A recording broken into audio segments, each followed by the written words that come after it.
Hello guys, আমি চলে এসেছি চার্চে ঘুরতে। আর সেদিন ছিল 25শে ডিসেম্বর। হ্যাঁ হ্যাঁ, জানি তোমরা বলবে তো এত লেট করে কেন ভিডিও ছাড়ছি, কারণ আমি একটু বিজি ছিলাম, তার জন্য সরি এত লেট করে ভিডিও ছাড়ার জন্য।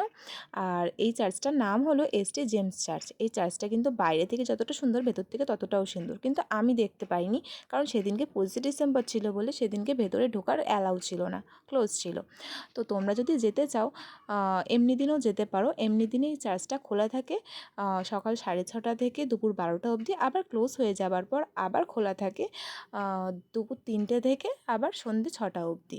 তো তোমরা ভিজিট করতে পারো, শুধু সানডেতে বন্ধ থাকে, ঠিক আছে। তারপরে আমি ওখান থেকে চলে গেছিলাম এসটি তৃষা চার্চ, যেটা ওই চার্চটা থেকে মাত্র 3 মিনিটের দূরত্বে। তাই জন্য আমি চলে গেছিলাম আর মোমবাতির প্যাকেট নিয়ে নিয়েছিলাম একটু প্রে করার জন্য গডকে। তো তাই জন্য মোমবাতি জ্বালিয়ে একটুখানি প্রে করে নিচ্ছিলাম আমি, দেখো। আর এই চার্চটাও কিন্তু খুবই সুন্দর, আর এই চার্চটার ভেতরেও ঢুকেছিলাম, মানে খোলা ছিল। আর এই চার্চটার টাইমিং হচ্ছে সকাল 9টা থেকে দুপুর 12টা অবধি, আবার ক্লোজ হয়ে যাবার পর আবার ওপেন হয় বিকেল 4টে থেকে সন্ধ্যে 7টা অবধি। তোমরা কিন্তু যেতে পারো। আর এই চার্চটা কিন্তু সপ্তাহে প্রতিদিন খোলা থাকে, তোমরা কিন্তু একবার হলেও ঘুরে আসো, খুব সুন্দর। আর আমি তো ওখানে গিয়ে খুব ভালো ভালো ফটোশ্যুট করেছি।